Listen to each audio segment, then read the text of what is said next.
Surrender to Krishna.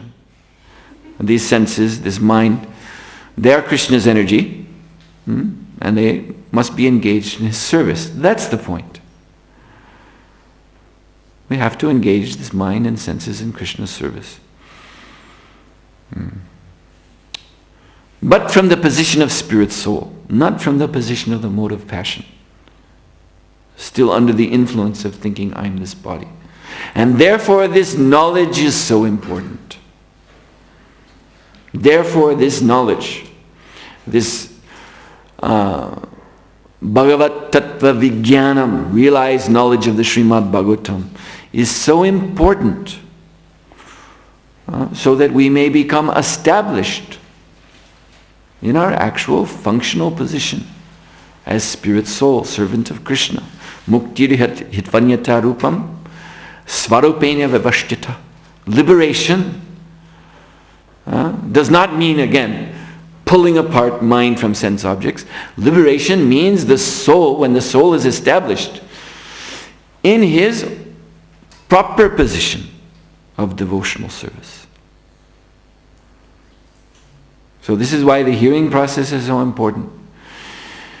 If we're trying to serve, yes, we may have all good intentions to serve Krishna, to take up nice, project of devotional service, to get very nice results for the Lord. But if we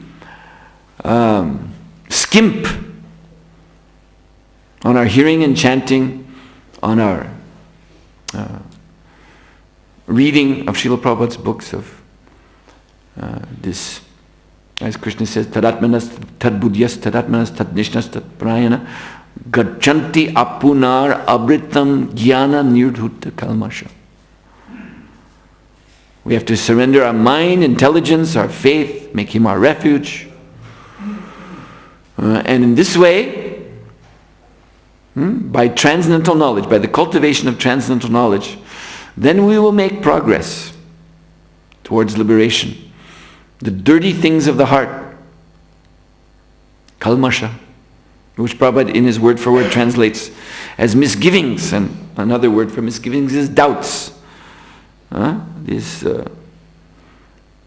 gaps in our knowledge, they will be destroyed.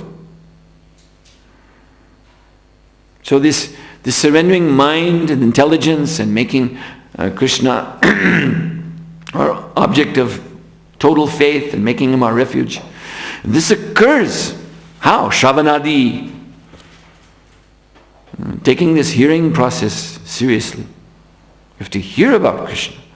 Hear his holy name, hear his qualities, hear his instructions, hear his pastimes. And this will keep us nicely situated in our true position as spirit soul above this, meshed mind and senses.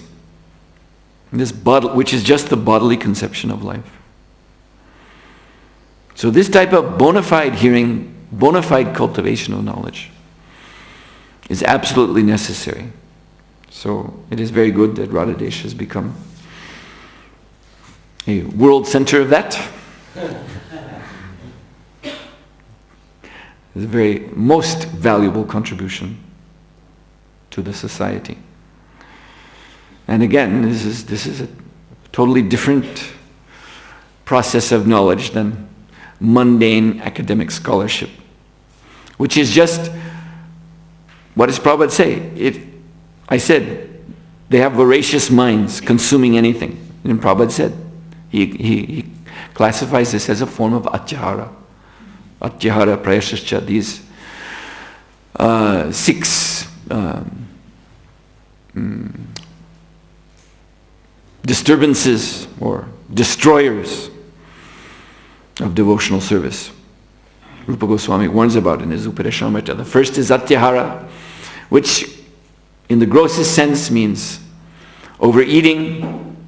With a little more subtlety means over-collecting, accumulating too many possessions. And in the most subtle sense means this voracious mind consuming anything and everything in the name of knowledge without any regard for the directions of our founder Acharya. This is very important to understand the position of the founder Acharya. That he is actually, we speak of Guru, Shastra, Sadhu, but what we may accept from Guru, Shastra and Sadhu, that line of demarcation is drawn by the founder Acharya. You see, so it's not free for all. You see, what is that? Maryada Vyatikrama, it is called. Jumping over, like monkey, Prabhupada said. Monkey business. Monkeys they're also very intelligent, but it's a rascal intelligence.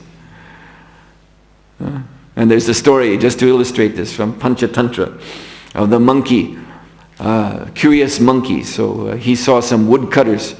They had split open a log, and to hold the log in its split open state, they had inserted a wedge. You see, and they were going to come back and finish their work the next day. So this monkey came and was looking, what is this wedge? And he began to move the wedge and moved it and moved. And then the log snapped shut and the monkey's tail was caught. You see, this is apt illustration of mundane scholarship. They're intelligent, they're curious, but ultimately they get trapped by material nature because they do not follow Acharya. So Brahma is our Acharya. And even when he has trouble, that is a lesson for us. We must understand it in the right way, of course, not that we are to imitate. Prabhupada has explained it perfectly. I'll read it again. This example shown by Brahma, you see, example means Acharya. Even in such an activity as pursuing his own daughter, he's Acharya. This is what Prabhupada said to that scholarly devotee. This example shown by Brahma only suggests that the power of material nature is so strong that it can act upon everyone, even Brahma. Brahma was saved by the mercy of the Lord with a little punishment, but by the grace of the Lord he did not lose his prestige as the great Brahma. So in this case, you see the Vedas, even after that, by the Lord's grace, the Vedas manifest in his four mouths. And I gave you the example of when the Kumaras asked that question, Brahma couldn't answer it, but Hamsa Avatar appeared to answer the question for Brahma and thus preserve his position. The Lord is so kind, he personally came just to save the reputation of his devotee. And it's also interesting to note that in the purport to Hamsa Avatar's answer in the Uddhava Gita, Jiva Goswami is quoted. Jiva Goswami is pointing out that the Lord in second chapter promises Brahma that if you stick to my instructions, then you'll never be bewildered. And Brahma even tells Narada Muni, because I am always clinging to the Lord's lotus feet with great zeal, then my words never prove false. The progress of my mind is never hampered. You see? So Jiva Goswami points out that even though in this second chapter it is established Brahma's position, the Lord's guarantee, still later on we find that Brahma, even Lord Brahma, has trouble. But Brahma, because he's Acharya, because he is devotee, he's dear to the Lord, he's in a friendly relationship with the Lord actually, and therefore the Lord repeatedly comes to rescue his reputation. So therefore he is our Acharya. We can take comfort in that. Krishna is so kind.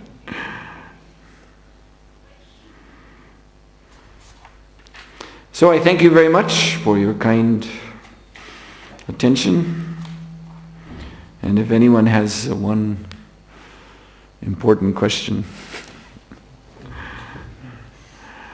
feel free to ask it. Yes?